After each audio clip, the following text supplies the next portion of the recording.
جو اپنا دین بچانے کے لیے ایک غار میں چھپ گئے تھے، اور اللہ تعالیٰ جل شانہ نے اپنے فضل سے ان کی حفاظت فرمائی۔ دقیانوس کے زمانے میں ایک مقتل تیار کیا گیا، اور افسوس شہر کے اندر جو لوگ بتوں کی پرستش نہیں کرتے تھے ان کو اس مقتل میں لے جا کر کے قتل کر دیا جاتا۔ لوگ ڈرتے ہوئے بتوں کی پرستش کرنے لگے۔ اسی شہر میں صالح اور نیک خاندانوں کے کچھ لڑکے تھے جنہوں نے بتوں کی پرستش سے انکار کر دیا۔ بادشاہ نے ان کو بلایا اور کہا کہ تم اگر بتوں کی پرستش نہیں کرتے ہو تو تمہیں بھی مقتل میں لے جا کر کے قتل کر دیا جائے گا، لیکن تمہاری اٹھتی جوانیاں، ان فوان شباب، خوبصورت چہرے مجھے اس بات سے روکتے ہیں کہ تمہیں قتل کروں، لیکن میں اپنے فیصلوں کو صادر کرنے والا ہوں۔ البتہ تمہیں 3 دن کی مہلت دیتا ہوں، تم سوچ لو، ورنہ تمہیں بھی قتل کر دیا جائے گا۔ تو وہ نوجوان آپس میں مشاورت کرتے ہیں کہ کیا کیا جائے۔ کفر کو، بت پرستی کو تو کسی صورت میں ہم قبول نہیں کریں گے، دوسری صورت قتل کر دیے جائیں۔ راستہ یہ نکالا کہ شہر چھوڑ دیں اور کسی غار میں جا کے پناہ لے لیں۔ تو ان سب لڑکوں نے گھروں سے کچھ ضروری سامان لیا اور جا کے ایک غار میں پناہ لی۔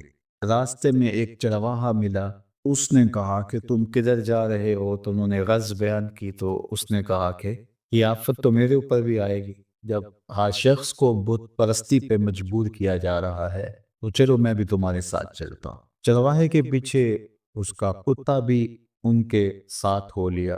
انہوں نے اس کتے کو ہٹانا چاہا، ظاہر ہے کتا ہے تو جب وہ اپنے ہم جنس کو دیکھتا ہے تو شور غول کرتا ہے، تو یہ پکڑے جائیں گے، لیکن کتے نے بارگاہ عزتی میں عرض کی اور زبان حال سے کہا کہ میں کوئی ایسی حرکت نہیں کروں گا، آپ کی سنگت مجھے محبوب و مرغوب ہے۔ تو ان کا کتا بھی ساتھ ہو لیا۔ تو اللہ تعالیٰ جل شانہ نے سورہ کہف کا نام اس غار سے رکھا۔ کہف عربی میں غار کو ہی کہتے ہیں، اور یہ غار کہاں ہے؟ رقیم وادی میں ہے۔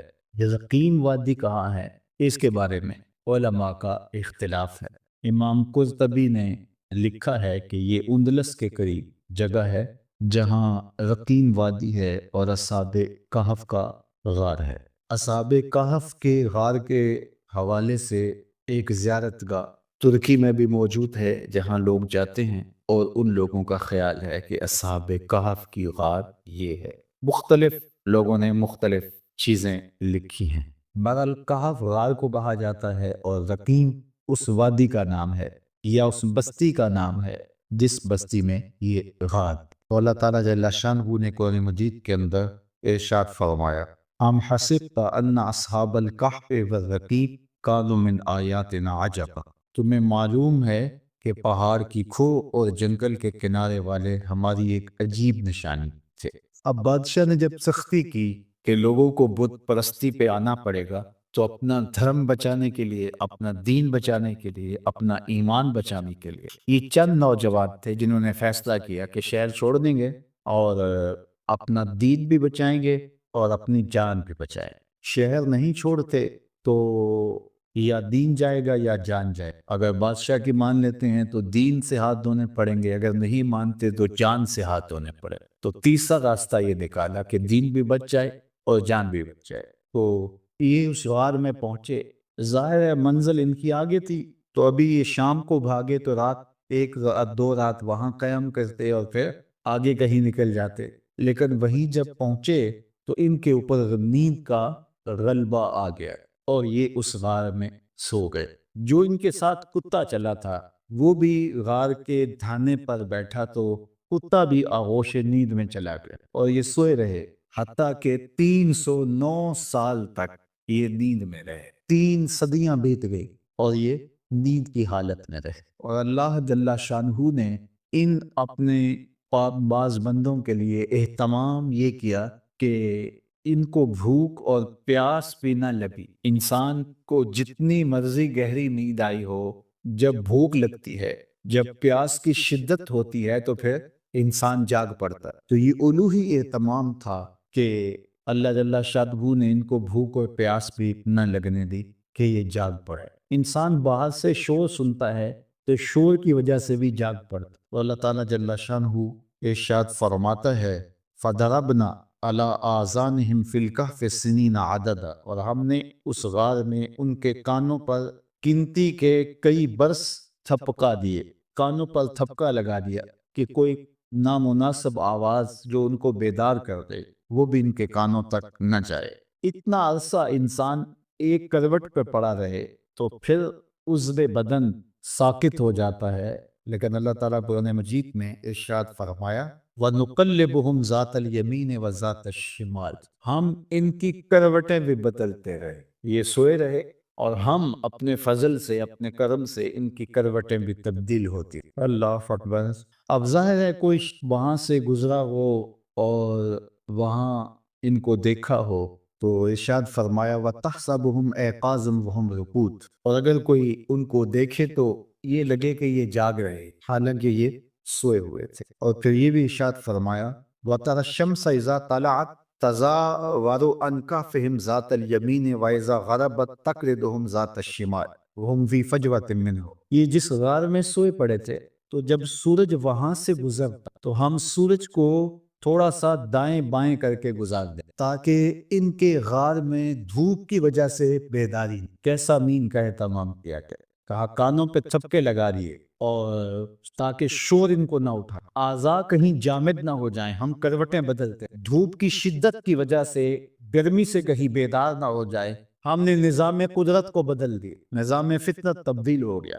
یہ کوئی حدیث ہوتی تو شاید کوئی اس کو ضعیف کہہ کے انکار کر دیتا کہ تم اللہ کے ولیوں کے بارے میں اتنی بڑی بات کر رہے ہو، نظام ہستی تبدیل ہو گیا، لیکن یہ قرآن ہے، کوئی انکار بھی نہیں کرتا۔ اللہ اکبر۔ وَتَرَى الشَّمْسَ إِذَا طَلَعَتْ تَزَاوَرُ عَنْ كَهْفِهِمْ ذَاتَ الْيَمِينِ وَإِذَا غَرَبَتْ تَقْرِضُهُمْ ذَاتَ الشِّمَالِ، کہا ہم نے سورج کے رخ کو بدل دیا، وہ آتا سیدھا لیکن جب غار کی جگہ آتی، ان کا پہاڑ آتا تو یہ سورج تھوڑا سا خم کھا کے گزر جاتا۔ اللہ اکبر۔ اور پھر ارشاد فرمایا وَكَلْبُهُمْ بَاسِطٌ ذِرَاعَيْهِ بِالْوَسِيلِ، اور ان کا کتا جو ساتھ چلا تھا وہ کلائیوں کو پھیلا کر کے غار کی چوکھٹ پہ بیٹھا ہوا۔ یہ بھی ایک اہتمام ہے، کوئی چرواہا گزرتا ہوا آئے تو وہ کتے کو دیکھ کر کے جو ہے وہ سائڈ پہ ہو جائے، اور کوئی جانور آئے، کوئی موذی جانور بھی تو 309 سال کا عرصہ بیت گیا، کئی موذی جانور آئے ہوں گے گزرے ہوں گے، کتے کو دیکھ کے وہ بھی رخ بدل، پہلے دار بھی بٹھا دی۔ اللہ اکبر۔ یہ عرصہ بھی 309 سال کا۔ اور ارشاد فرمایا طَلَعْتَ عَلَيْهِمْ لَوَلَّيْتَ مِنْهُمْ فِرَارًا وَلَمُلِئْتَ مِنْهُمْ رُعْبًا، اگر تو انہیں جھانک کر دیکھے تو ان سے پیٹ پھیر کر بھاگے، ان کی ہیبت تیرے سینے میں بھر جائے۔ ہم نے وہاں ایک خوف بھی رکھ دی کہ کوئی اندر جھانک کر دیکھنے کی ہمت بھی نہ کر سکے۔ اللہ کے ولی سو رہے، قدرت نے الوہی اہتمام کر رہے، سورج بھی رخ بدل کے گزر جاتا ہے، کتا غار کے دھانے پہ بیٹھا ہے، کوئی اندر آنے کی ہمت نہیں کر پاتا، ان کے کانوں پر ہم نے جو ہے وہ تھپکے لگا دیے، کوئی آواز بھی ان تک نہیں پہنچتی، دھوپ غار کے اندر جاتی نہیں ہے کہ وہ بیدار ہو جائے، بھوک اور پیاس کی شدت انہیں تنگ کرے اور وہ بیدار ہو جائیں، ایسا بھی نہیں ہے۔ اور وہاں ایک رعب رکھ دیا، ایک خوفناک منظر تھا وہاں کہ کوئی وہاں جاتا تو خوف سے آگے نہ جاتا، ایک رعب دل میں پیدا ہوتا تو وہ بھاگ جاتا۔ اور وہ کتنا عرصہ سوئے رہے وہاں؟ 309 سال۔ اللہ اکبر۔ 309 سال بھی۔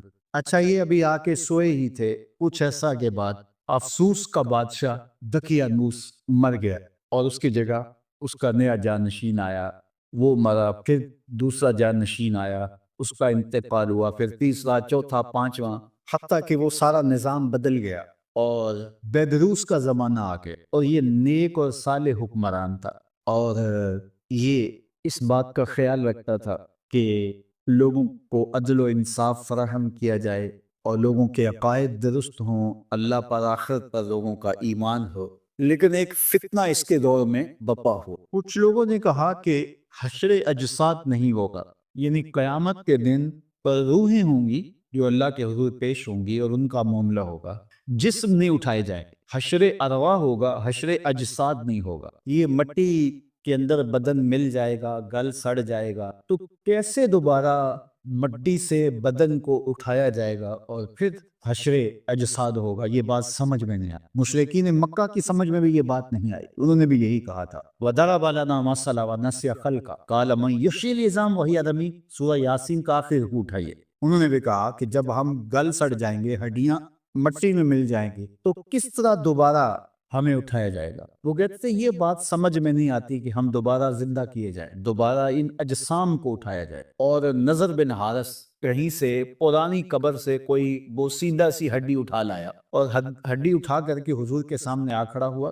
اور ہڈی کو، بربری سی ہڈی کو یوں حضور کے سامنے توڑتا ہے اور اس کے ریزے زمین پہ گرتے ہیں، اور ساتھ حضور علیہ السلام سے مخاطبت کرتے ہوئے کہتا ہے ان ہنڈیوں کو کون زندہ کرے گا جو میرے ہاتھوں کے معمولی لمس کو بھی برداشت نہیں کر پا رہی، ان کے ریزے ریزے ہو رہے ہیں۔ آپ جو دین لے کر آئے ہیں اس دین میں یہ ہے کہ ان ہڈیوں کو بھی زندہ کیا جائے گا، تو مجھے بتائیے ان ہڈیوں کو کون زندہ کرے گا؟ قل یحییھا الذی انشأھا اول مرہ وہو بکل خلق علیم۔ فرمایا محبوب فرما دیجئے یہ تو ہڈیاں ہیں، جب ہڈیاں بھی نہیں تھی، جس نے انسان بنا لیا وہ ہڈیوں کو بھی زندہ کر لے گا۔ اب تو میٹیریل موجود ہے لیکن بکھرا پڑا ہے، میٹیریل ہے کمزور ہو گیا ہے، تو جب یہ ہڈیاں بھی نہیں تھی، تو جب امر کن سے اس نے ہڈیوں کے بغیر انسان کو کھڑا کر دیا اور ہڈیاں پیدا کر دی، تو اب تو ان ریزوں کو جوڑ کے بنانا ہے، بکھرے میٹیریل کو جوڑنا ہے، تو اس کے لیے کیا مشکل ہے؟ تو بہت سارے لوگوں کی بات یہ سمجھ میں نہیں آتی، وہ کہتے ہیں کیسے ہو سکتا ہے؟ اللہ اکبر۔ تو اس زمانے میں، بیدروس کے زمانے کے اندر، یہ 300 سال کا عرصہ ہے دقیانوس سے بیدروس کے زمانے کا، مورخین نے لکھا۔ تو اس زمانے میں حشر اجساد پہ بات ہو رہی اور لوگوں کے دو گروہ بن گئے۔ ایک طبقہ کہتا تھا کہ جسم بھی اٹھائے جائیں گے اور روحوں کو تو موت نہیں ہے، اور دوسرا طبقہ کہتا ہے کہ نہیں، جو گل سڑ گئے مٹی میں وہ کیسے اٹھائے جا سکتے، 3 دن کے بعد تو بدن پھٹنے لگتا ہے اور کچھ عرصے کے بعد ہڈیاں بھی گل جاتی، تو کس طرح جو ہے وہ دوبارہ اٹھایا جائے گا مرنے کے بعد؟ ہاں، روحوں کا حشر ہوگا، اجساد کا حشر نہیں ہوگا۔ یہ اس بحث میں پڑے ہوئے تھے، شہر میں یہ ہنگامے تھے، اس عنوان سے مناظرے تھے، طبقات تھے، اور ملک بیدروس بہت پریشان تھا کہ کس طرح قوم کو سمجھایا جائے۔ اور ادھر ان اللہ کے ولیوں کو سوئے ہوئے 309 سال بھی، اچانک ایک کی آنکھ کھلی، پھر دوسرے کی کھلی، تو چند لمحوں کے اندر یہ سارے جاگ کے بیٹھ گئے۔ آپ بیٹھے ہی تھے کہ بھوک کی شدت محسوس ہوئی، اور جب شدت محسوس ہوئی تو کہا کہ جاؤ کوئی شخص چھپ چھپ کے جائے اور جا کے ہمارے لیے کھانا لے آئے، اور دیکھے کہ کسی کو پتہ نہ چلے۔ پہلے تو پریشان ہوئے کہ ہم کتنی دیر سوئے ہیں، بعض نے کہا دن کا کچھ حصہ سوئے ہیں، رات کو آئے تھے اور اب چاشت کا وقت ہے تو بس ہم کافی دیر سے سوئے ہوئے۔ بعض نے کہا نہیں، ہم شاید پرسوں سے سوئے ہوئے۔ جب دیکھا تو ناخن بڑے ہوئے تھے تو بال بھی بڑے ہوئے تھے، تو کہا ہمارا معاملہ کوئی عجیب ہی لگتا ہے، ہمارے بدن پہ اتنی تھکن بھی نہیں ہے کہ ہم مدتوں سوئے ہوں، اور پھر کیسے ہو سکتا ہے کہ ہم اتنی دیر سوئے رہے ہوں، اور جو ہے وہ کیسے ممکن ہے؟ تو پھر کہنے لگے خیر ہمارا معاملہ کچھ عجیب سا ہی ہے۔ انہوں نے پہلے تو بحث کی، قالوا لبسنا یوما او بعد یوم، پھر کہا قالوا ربکم عالم بما لبستم، اکا اللہ خوب جانتا ہے ہم اتنی دیر سوئے، چھوڑو اس بحث کو، بھوک کی بڑی شدت ہے تو کوئی جائے اور جا کے شہر سے چھپ چھپ کے چلا جائے اور کھانا لے آئے۔ تو ان میں سب سے سینئر اور بڑا جو شخص تھا اس کا نام حضرات مفسرین نے یملیخہ لکھا ہے، تو اس کو انہوں نے جو ہے وہ سونے کے سکے دیے اور کہا جاؤ تم جا کے شہر سے کوئی کھانا لے آؤ۔ یہ جب شہر کی جانب بڑھا تو شہر کا دروازہ، عمارات ساری بدلی بدلی دکھائی دی، ابھی کل ہی تو نکلے تھے اور ماجرا کچھ اور تھا، آج عمارتیں کچھ اور ہیں۔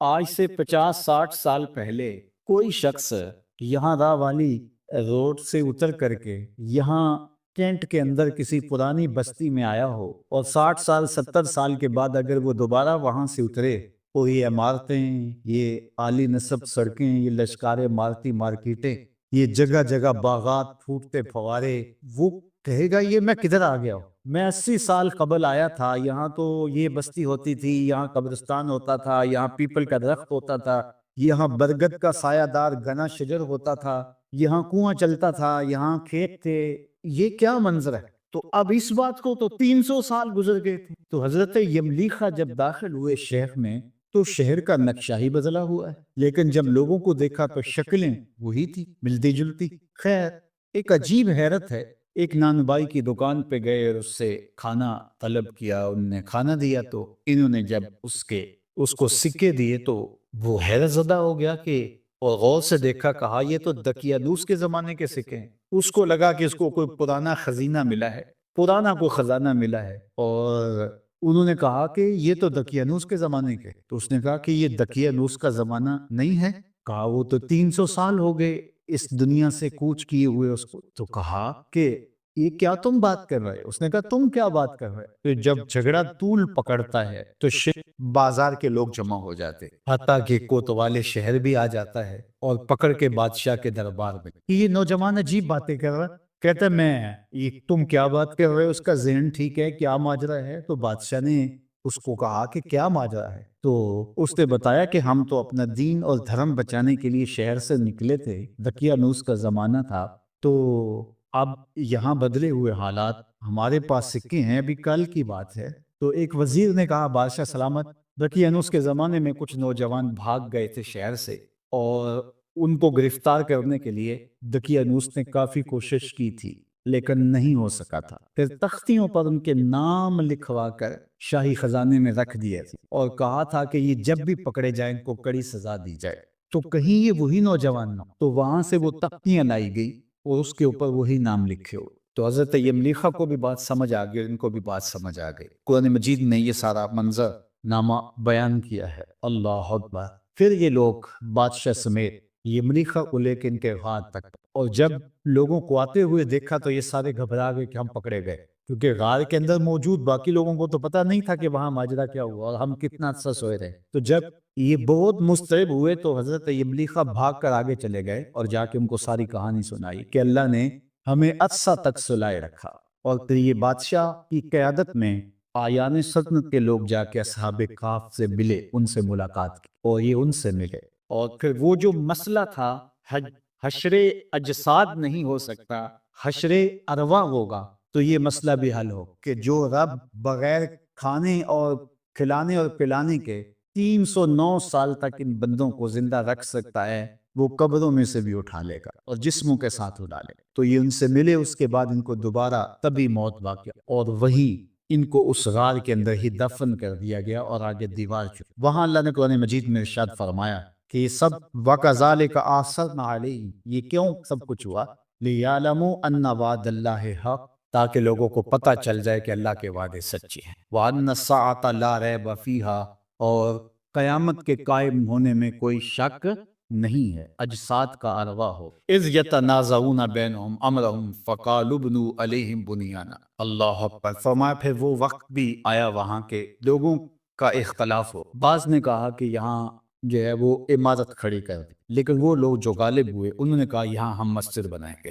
ارشاد فرمایا قال الذین غلبوا علی امرہم لنتخذن علیہم مسجدا، ہم یہاں مسجد بنا دیں تاکہ یہاں لوگ آ کر کے نماز پڑھے اور پاک بندوں کی قربت کی برکتیں حاصل کریں۔ تو ان کو وہاں دفن کر کے غار کے آگے دیوار کر دی گئی اور ساتھ مسجد بنا دی، اور یہ بادشاہ وقت کے حکم سے، آیان سلطنت کے مشورے سے یہ ہوا۔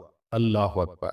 اب اللہ تعالیٰ قرآن مجید میں ارشاد فرماتا سیقولہم ثلاثۃ رابعہم کلبہم، بعض نے کہا 3 تھے چوتھا ان کا کتا تھا، وَيَقُولُونَ خَمْسَةٌ سَادِسُهُمْ كَلْبُهُمْ، بعض نے کہا 5 تھے چھٹا ان کا کتا تھا، رجمًا بالغیب، یہ ان کی اس طرح کی باتیں ہیں، ان کے اندازے ہیں، ان کی تک بندیاں ہیں۔ وَيَقُولُونَ سَبْعَةٌ وَثَامِنُهُمْ كَلْبُهُمْ، بعض نے کہا کہ وہ 6 تھے اور 7واں ان کا کتا تھا، 7 سے 8واں ان کا کتا تھا۔